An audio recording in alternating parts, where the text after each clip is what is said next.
Hey, so what's up, guys? Good morning. I just finished my 5 a.m. training session.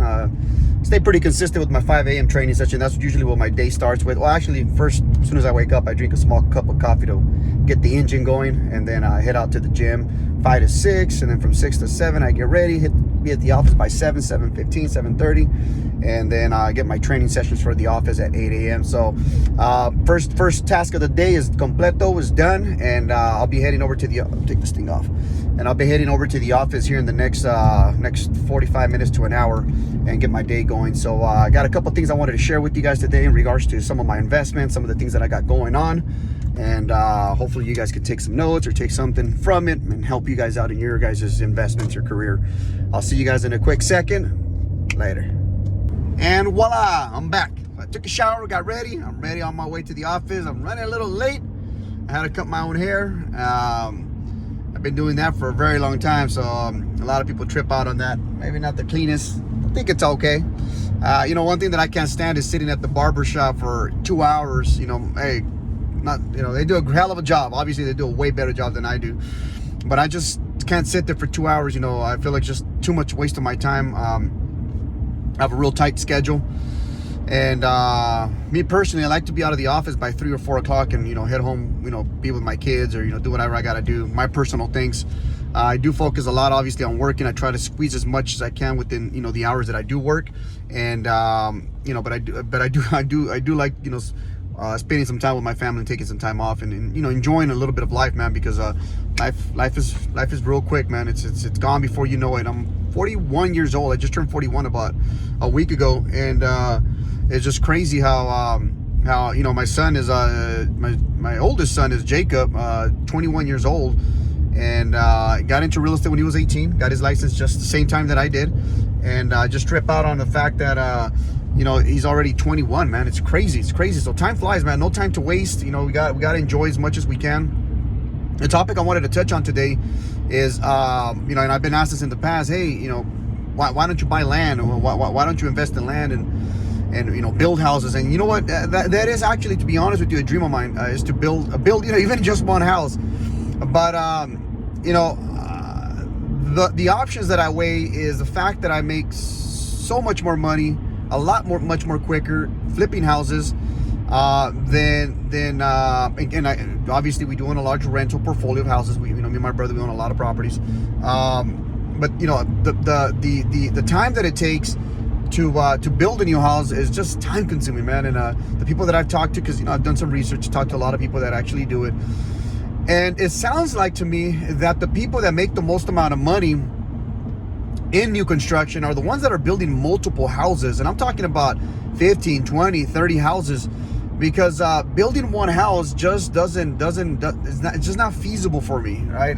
The time that it's going to take for me, from my schedule, and just in general, right? So that is the main reason why I don't buy land to build houses. Now, not saying that's an option that I'm going to leave out, because it is something that I personally want to do. I want to build a house from the ground up.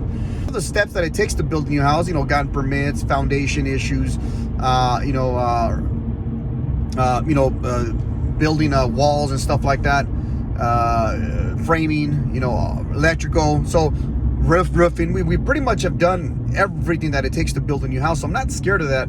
My team is well prepared for that. But I'm just finding so many deals that I just really don't have time to take the money out of over here and invest it over here for the next 6 to 12 months and then just make one rate of return on it.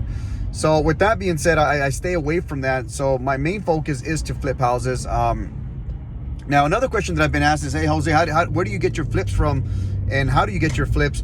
And I'll be honest with you, the main feeder for my business, and again, my brother Ricardo is my partner. Our main feeder is the real estate company. We've been doing that for 23 years now.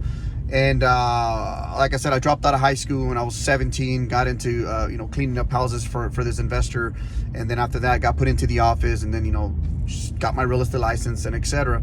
But nonetheless, the amount of time that I have throughout my schedule is limited for what I'm trying to do. So therefore, I got to squeeze as much money or as much time as I can during that timing.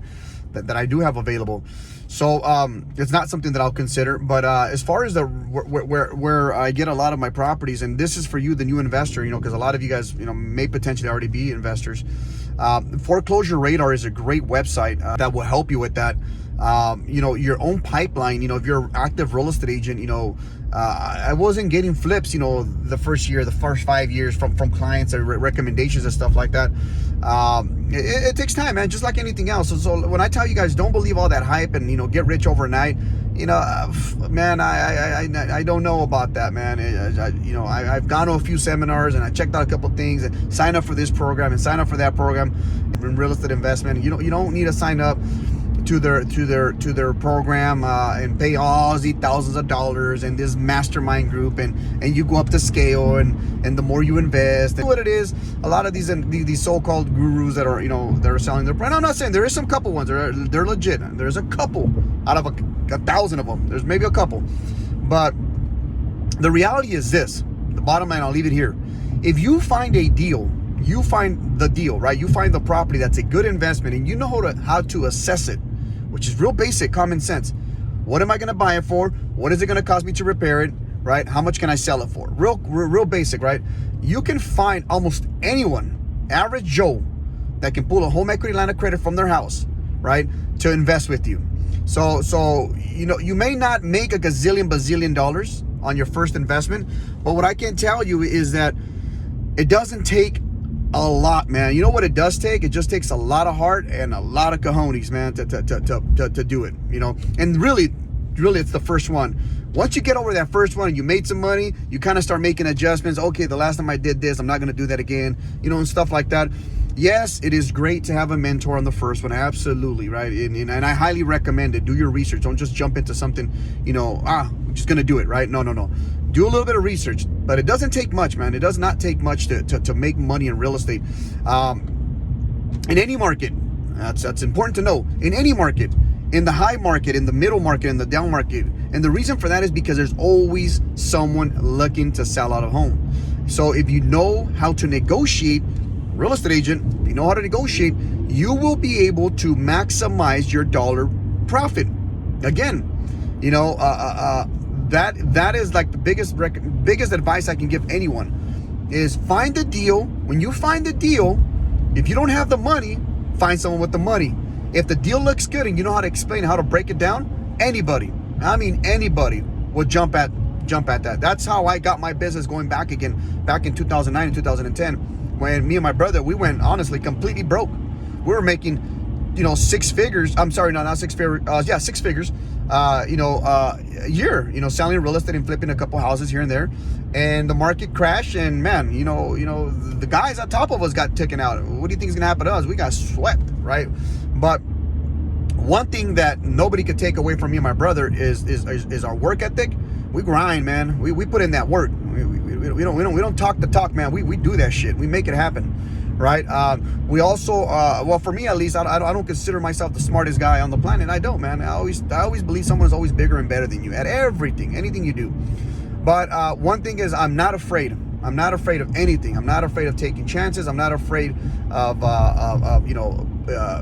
trying out something new. Obviously, I do some research. I'm not just gonna jump on something and take a risk and no research at all. No, I'm not. That's dumb. But I do some research. I ask around, check it out, check this out, hit them up, put things together of what everybody is telling me, make my own assumption, not what they're telling me, my own assumption.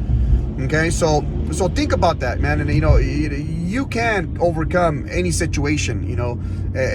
Just having heart and having the cojones, man, to push forward. You don't have to be smart, right? If you're smart, great. You may not have the cojones. Well, you have the smartness. That's great. Then that works in your favor. Use that tool to your advantage, right? But for me, speaking personally, it was all hard work, man. Hard work and grinding. Yes, we made a few mistakes, and yes, it brought us down, our emotions, and all that shit that you go through. But guess what? At the end of the day, we're sitting here with a lot of real estate that we own, right? A lot of rentals. We're flipping a lot of properties. We own 2 commercial buildings, right? We have a real estate company with over 150 agents, successful agents that are making money. Mortgage company, we have the escrow company. Man, we're pushing, man. We're pushing. So my question to you, and I'll leave it here because I like to do a 10-minute video, but my question to you is, what are you doing throughout the day? How are you pushing, and how are you expanding your mind? Who are you hanging out with, right? What kind of research are you doing? What are you trying to get yourself into? Because those are some important questions. And more importantly, right? Time. The time that you're putting into this, how much time are you actually working, right? Because people say, well, I clock in 8 hours. Well, I'll tell you what, excuse me, my workers, the construction guys, oh, we work 8 hours. Well, let me tell you, they show up at 7, to the job site. Some of them, sometimes they show up late, and, obviously I get on their asses about that, but they show up, 7, okay, good. It takes them about 30 minutes to get their engine going, get their material, get this and get that going. So I personally believe they don't really start putting in work till about 8 o'clock. All right, okay, good. Then at 8 o'clock, they work for 2-3 hours, right? Then they take their lunch for 1 hour, right? And then now they start work after lunch. You depending on the lunch that you take, sometimes you start dragging ass, right? You start super heavy, you feel tired, and then it gets you some time to get going again, right? Another 30 minutes, etc. Most of the guys, when it's time to clock out at 3 o'clock, they're already ready to go by 2:30. What I'm trying to get at is this. Listen, people, even just anyone says, well, I put in hard work and et cetera and et cetera. Well, the hard work, are you doing hard work 8 hours a day, 7 hours a day, 6 hours a day, 3 hours a day, right? Or are you saying, hey, I'm working 10 hours when in reality you're only working 3, right? So think about that. Pay attention to your time, man. Time is valuable and you can't get that back. I'll see you guys on the next one, man. You guys have a great day. Take care and go all out, man. Let's go.